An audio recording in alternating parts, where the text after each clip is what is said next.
Good morning. Hallelujah. ધન્ય ત્રાતા ઈસુ મસીહના પ્રેમી નામમાં હું રમેશ તતારોત આપ સર્વનું અમારી આ ગુજરાતી બાઇબલ રીડિંગ ચેનલ પર હાર્દિક સ્વાગત કરીએ છીએ, આવકાર કરીએ છીએ. વિશેષ આ સમય પિતા બાપે આપણને આપ્યો કે આપણે તેમના જીવંત વચનો જે આપણને પવિત્ર પુસ્તક બાઇબલ મળી છે તેમાંથી વાંચવા જઈ રહ્યા છીએ. અને આજના દિવસનું જે વાંચન આપણે કરવાના છીએ તે વાંચન ગીતશાસ્ત્રના પુસ્તક અને તેનો 31મો અધ્યાય છે. જો હજુ સુધી તમે અમારી ચેનલને સબસ્ક્રાઈબ ન કરી હોય તો પ્લીઝ સબસ્ક્રાઈબ કરો. પોતાના ગ્રુપ કે મિત્ર વર્તુળમાં શેર પણ અવશ્ય કરો અને લાઈક કરવાનું ન ભૂલશો. તમારી એક લાઈક અને એક સબસ્ક્રિપ્શન અમારા આ કાર્યને વધુ મોટિવેટ કરે છે. તો સમય ન ગવાતા ચલો આજના વચનોમાં જઈશું. પવિત્ર પવિત્ર પવિત્ર ઈસુ પિતા, તમારો આભાર તો ઉપકાર માનીએ છીએ કે આ દિવસ, આ સમય, આ ઘડી તક તમે મને આપી કે અમે તમારા જીવંત વચનોનું વાંચન કરી શકીએ. વચનોને વાંચવાને માટે તથા સમજવાને માટે અમારી સહાયતા મદદ કરો અને શ્રોતાજનોની પણ સહાયતા મદદ કરો. જે ભાઈ બહેનો આ તમારા વચનો સાંભળે છે, વાંચે છે, તેમ તમામની ઉપર તમારી આશીષની વરસાદ થવા દો. અને જેઓ નથી જોતા, નથી સાંભળતા અને તમારા નામને નથી ઓળખતા એવા કોઈ એક ભાઈ કે બહેન સુધી તમારા વચનો પહોંચે અને તમારા નામની અંદર એક નવો આત્મા જીતાય તેને માટે તમારી કૃપા થવા દો. અમારે તમારા હાથોમાં સોંપાતા અમારી વિનંતી તમારા પુત્ર ઈસુ મસીહના પ્રેમી નામમાં તમારી સમક્ષ લાવીએ છીએ. સાંભળો અને તેને માન્ય કરો બાપ. આમીન. પવિત્ર પુસ્તક બાઇબલ અને તેનું 19મું પુસ્તક ગીતશાસ્ત્રનું પુસ્તક અને તેનો 31મો અધ્યાય વિશ્વાસની પ્રાર્થના. હે યહોવા, હું તમારા પર ભરોસો રાખું છું. મારી લાશ કદી પણ જવા દેતા નહીં. તમારા ન્યાયપણાથી મારું રક્ષણ કરો. મારી તરફ તમારો કાન ધરો. ઉતાવળે મને છોડાવો. તમે મારે માટે મજબૂત ગઢ તથા મારા બચાવને માટે કિલ્લો થાઓ. કેમ કે તમે મારો ખડગ તથા કિલ્લો છો. માટે તમારા નામની ખાતર મને માર્ગ બતાવો અને તે પર ચલાવો. મારે માટે જે ઝાડ તેઓએ ગુપ્ત રીતે પાથરી છે તેમાંથી મને કાઢો.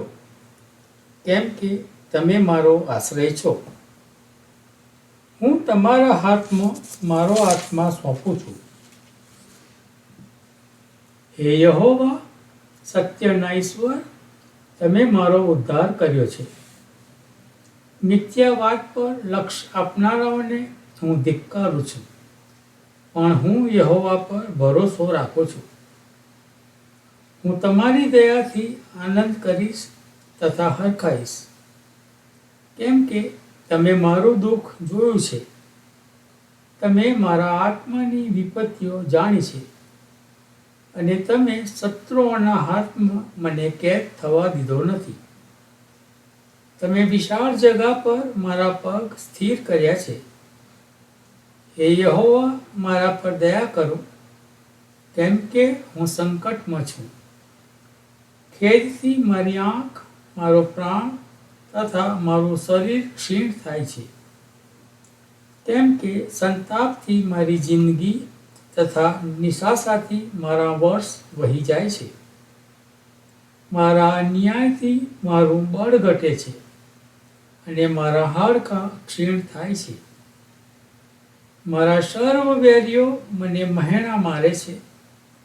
હા, મારા પડોશીઓ તો મને અતિશય મહેણા મારે છે. અને મારા ઓળખીતાઓને મારું ભય લાગે છે. જેઓ મને બહાર જુએ છે તેઓ મને જોઈને નાસી જાય છે. સ્મરણમાંથી લોપ થયેલા મરેલાની માફક તેઓ મને ભૂલી જાય છે. હું ફૂટેલા વાસણ જેવો છું, કેમ કે મેં ઘણાને મુખે મારી બદનક્ષી સાંભળી છે. ચારે તરફ દાસ્તી છે. તેઓ ભેગા થઈને મારી વિરુદ્ધ મસલત કરે છે અને મારો જીવ લેવાની યુક્તિ રચે છે. પણ હે યહોવા, મને તમારો વિશ્વાસ છે. મેં કહ્યું, તમે મારા ઈશ્વર છો. મારા સર્વ પ્રસંગો તમારા હાથમાં છે. મારા શત્રુઓના હાથમાંથી તથા મને સતાવનારાઓથી મને છોડાવો. તમારા સેવક પર તમારા મુખનો પ્રકાશ પાડો. તમારી કૃપાથી મને તારો. હે યહોવા, મારી લાજ જવા દેતા નહીં, કેમ કે મેં તમને વિનંતી કરી છે. દુષ્ટો લજવાઓ અને તેઓ શેઓલમાં છાનામાના પડી રહો. જે જૂઠા હોઠ ન્યાયી માણસોની વિરુદ્ધ ગર્વથી તથા તિરસ્કારથી અભિમાનથી ભરેલી વાત બોલે છે, તે મૂંગા થાઓ. જે ઉદારતા તમે તમારા ભક્તોને માટે રાખી મૂકી છે તથા તમારા પર ભરોસો રાખનારાને માટે મનુષ્યોની આગળ તમે દર્શાવી છે, તે કેટલી મોટી છે. માણસના કાવતરાથી તમારી હજુરના આચ્છાદન વડે તમે તેઓને ઢાંકીને બચાવશો. જીભના કંકાસથી તમે તેઓને માંડવામાં સંતાડી રાખશો. યહોવાને ધન્ય છે, કેમ કે તેમણે કોટબંધ નગરમાં મને રાખીને પોતાની આશ્ચર્યકારક કૃપા દેખાડી છે. મેં તો મારી અધીરતાથી કહી દીધું, તમે તમારી દ્રષ્ટિ આગળથી મને દૂર કર્યો છે. તો પણ મેં તમને અરજ કરી ત્યારે તમે મારા કાલાવાલા સાંભળ્યા. હે યહોવાના સર્વ ભક્તો, તેમના પર પ્રેમ રાખો. યહોવા વિશ્વાસુઓનું રક્ષણ કરે છે અને અહંકારથી કામ કરનારને પુષ્કળ બદલો આપે છે. હે યહોવાની આશા રાખનારા, તમે સર્વ બળવાન થાઓ અને તમારા હૃદય હિંમત પકડો. પ્રભુ આ જીવંત વચનોને પુષ્કળ આશીર્વાદિત કરો. પ્રાર્થના કરીશું. પવિત્ર પવિત્ર સૈન્યના દેવી હવા બાપ, તમારો આભાર ઉપકાર માનીએ છીએ. ગત દિવસોમાં તમે અજાયબ એવું અમારું રક્ષણ કર્યું છે.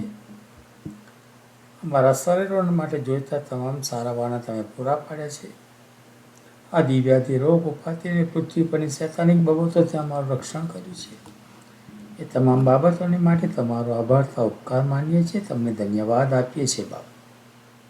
વિશેષ આજના જે વચનો મેં વાંચ્યા છે, એ વચનોને તમે આશીર્વાદિત કરો. વચનોને સમજવાને માટે, તેના મર્મો જાણવાને માટે તમે અમારી બુદ્ધિરૂપી જ્ઞાનરૂપી આંખોને ખોલો અને અમને બધું જ્ઞાનવાન બનાવો. વિશેષ આ વચનો જે ભાઈ બહેનો સાંભળે છે, તેવા તમામ ભાઈ બહેનોની પર તમારી આશીષની વર્ષા થવા દો. અને જેઓ હજુ સુધી તમારા વચનો જાણતા નથી, સાંભળ્યા નથી, સમજતા નથી, જેઓ તમારા નામને ઓળખતા નથી, તેવા તમામ લોકોને અમે તમારી સમક્ષ લાવીએ છીએ બાપ. કે તેવા તમામ લોકોના હૃદયના દ્વાર તમે ખોલો.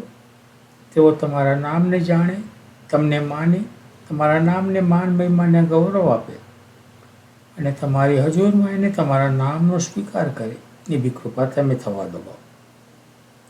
ઠેક ઠેકાણે લડાઈઓ ચાલી રહી છે, તેની અંદર હજારો લોકો પોતાના ઘર બહાર ખોઈને બેઠા છે. ઘણા કુટુંબીઓએ પોતાના સ્વજનો લડાઈમાં ખોવ્યા છે.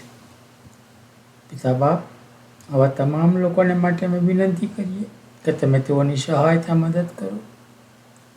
જેઓએ પોતાની ઘર બકરી ખોઈ છે, તેઓને માટે પણ વિનંતી કરીએ કે તેઓને જોતા તમામ સારાવાના તમારા અગોટ ભંડારમાંથી તેઓને મળી રહે, તેને માટે કૃપા થવા દો. જે કુટુંબ મરણે પ્રવેશ કર્યો છે, એવા કુટુંબને તમારા આત્મિક દિલાસાથી ભરપૂર કરો અને તેઓની સહાયતા મદદ કરો બાપ. અમે જાણીએ છીએ નથી જાણતા.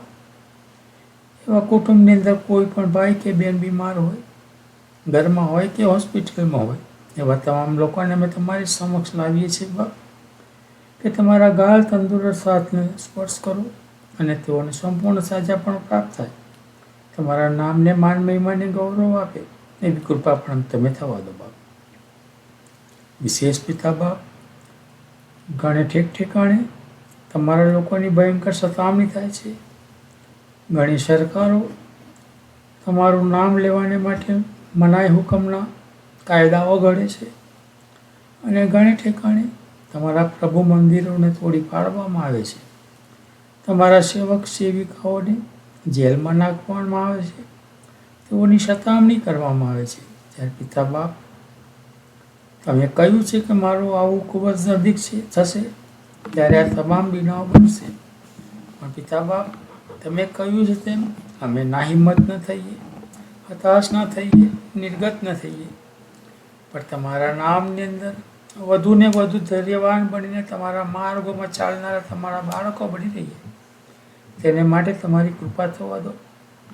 અને આવી સતાવનાર લોકોને, આવી તમારા નામની સતામણી કરનાર સરકારોના રાજનેતાઓને પિતા બાપ, અમે તમારા હાથોમાં સોંપીએ છીએ કે તમે તેઓના હૃદયનો કબજો લો, તેઓના હૃદયમાં વાત અને વ્યવહાર કરો અને તેઓ તમારા નામને ઓળખે અને તમારા લોકોને સતામણી કરવાનું બંધ કરે, એવા કાયદાઓ ઘડવાનું બંધ કરે.